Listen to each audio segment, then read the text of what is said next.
morning guys. So schedule ngayon uli ng ating mga alaga para sa vaccine para sa parvo. So yung dalawa yun excited, naghihintay, akala nila maglilibot pero hindi nila alam. Pupunta tayo sa animal clinic. Tingnan natin kung excited pa rin sila mamaya kapag tumapat na tayo doon sa animal clinic. Eto sila guys, tingnan nyo sila.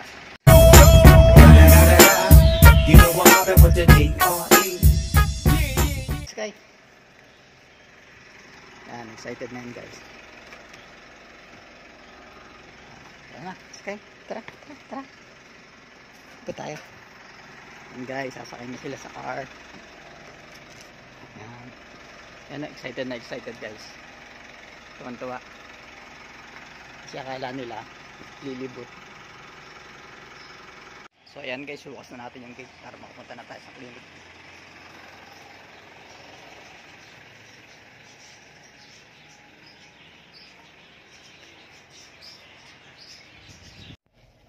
Ayan guys, papunta na tayo sa animal clinic. Itong dalawang aso wala pang kalam-alam na pupunta tayo sa clinic. Takot na takot kasi pag nandoon na. Tingnan nyo mamaya guys, manginginig sa takot yan. Kasi alam nila mababakunahan sila. Excited na ba Sky? Excited na Sky? Na? So ayan po yung dalawang dog.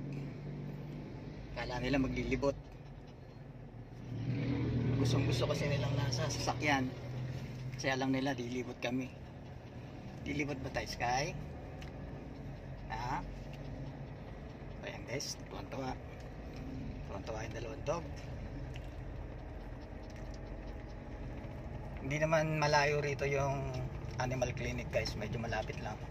Kaya saglit lang nandoon na kami yan. So tingnan natin mamaya kung hindi matatakot yung dalawang chikiting. So lagi kasi yung gusto nito guys nakasama. Nakakaawa rin kasi guys pag iniiwan sa bahay kasi wala silang kasama. Bali 3 lang kasi kami sa bahay guys. So kaya pagka naiiwan sila nakakaawa talaga. Kaya hanggat maaari kung pwedeng isama, sinasama talaga.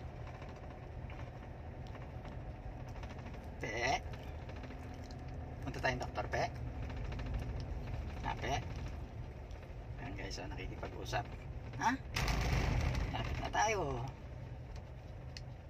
Ayan guys, medyo matraffic lang ng konti pero malapit lang naman.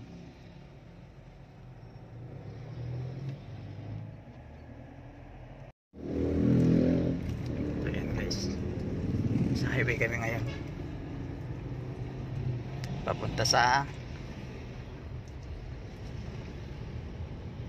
kami sa animal clinic para sa kanilang 6-in-1 vaccine guys.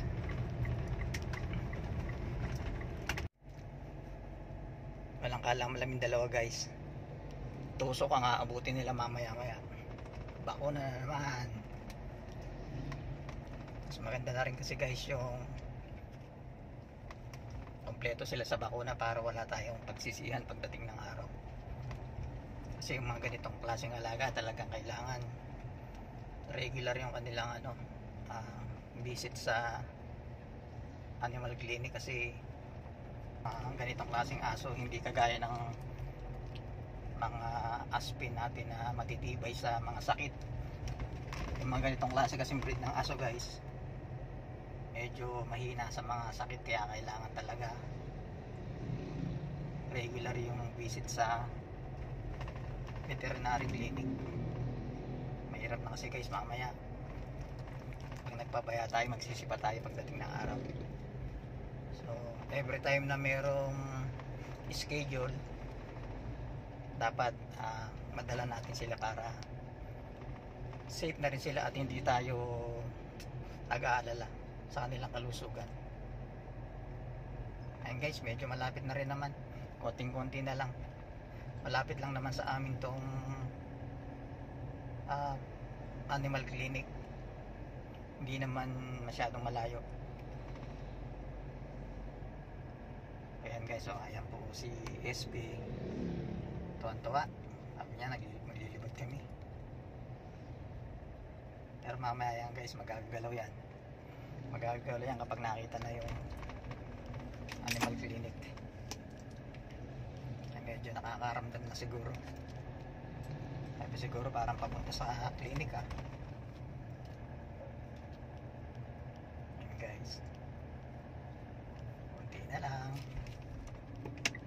Ayan guys, medyo nandito na tayo.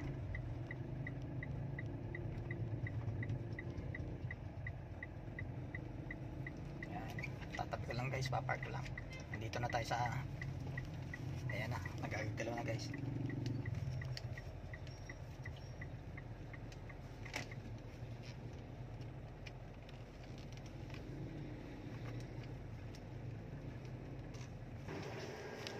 Ha? Ikaw Sky, baba ka Sky? Sky, baba ka ba? Ano ka, lalaro ka sa baba? Kape.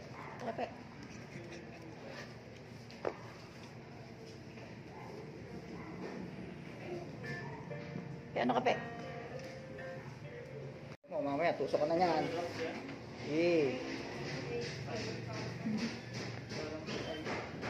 Mamaya, di na kayo makakagalaw dalawa sa tako. Nape? Pabakuna ka na, pe? Nape? Bakuna ka na? Ano? Ala na yung pusa. Sino puso yung titimbang ka lang naman ay. Yes po.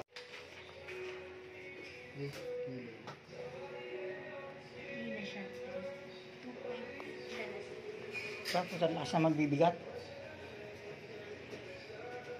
Ikaw kaya Sky? Mas magbigat ka na Sky?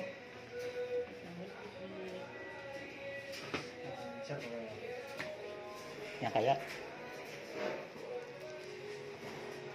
Si Sky, gano'n na kaya kabigat si Sky? Bro?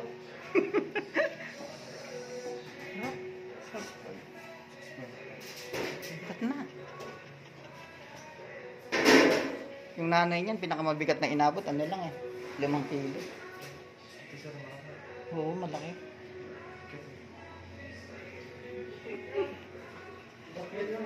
Laging nininervous eh kapag huminto na ako dito sa tapat. Alam na nila eh, masama yung mangyayari. Ano, ikaw nakangiti ka na naman ha. Mami, Snoop Dogg na naman yung dating yun sa YouTube niyan. Ano, ganda ng ngiti mo ngayon ha. Maya. Sana wag na uling umiyak ne. Nung nakaraan kasi hindi sila umiyak no. Sana wag umiyak. Ano, okay ba? Saka pala ano, bibili ko nga pala ng vitamins, wala na silang vitamins. Meron pa naman dyan nakalbit sa kapapin eh. Ay, wala akong nakalbit sir. Ay, naubusan? Wala akong isang sir. Ay. Alam po, copy and baby lang. Ala kayong replacement yung ano, yung nakalbit kaya? Alam pwedeng kapalit? Parang, yung pa naman yung naubos. Pero ayaw nila yon. Ayaw na inumin. Di tulad yung papi, talaga nag-uunahan sila. Humihingi pa sila pag papi, pagka nakalbit, ayaw nila. Siguro mapakla yun eh. Ay, 6.5. Ano yun sir? Prescription diet. Ano? Ganun pa rin. Ang ganda ng ngiti mo ha. Ganun pa rin. Ganun pa rin to. Ito muna, kasi ito muna yung gising. Hindi naman masakit yung vaccine mo ngayon eh. Higit lang yung karayan. Baka doon sila nasasaktan dok sa mali. Balik yung gusto nilang karayo. Sige, balitan ko yung malaki mamaya. Pang pro heart yung gusto nilang. Pang pro hard na karayong needle.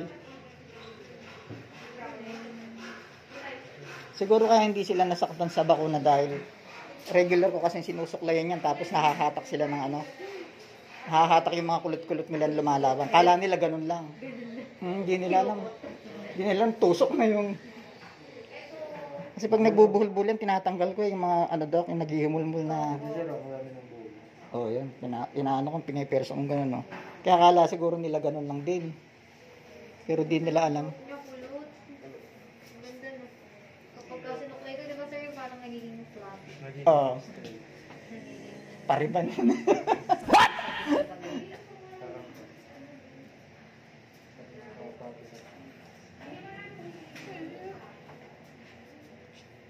Siguro nila, ano kaya? Ano kaya gagawin sa amin ngayon? Sabi siguro. Ala, di na kayo kukuha, no? Wala, yun lang naman yung ayaw nila eh.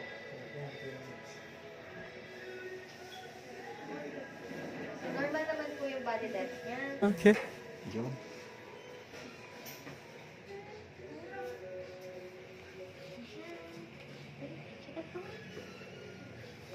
Oh, dito ka ulit. Sa linggo lang, no? Dito ka na naman.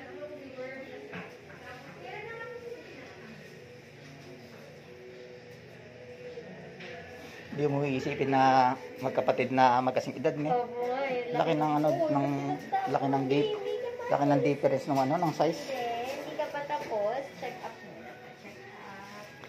Lapit na sky. Ganun lang eh. Nervous na siya. Alam din kasi nila yung ano eh. Ano yun? Ano yun? Naku, lakas ng tigidig ng puso mo na yun sa nervyos. O, gugupitan ko ngayon eh, para di nadudulas.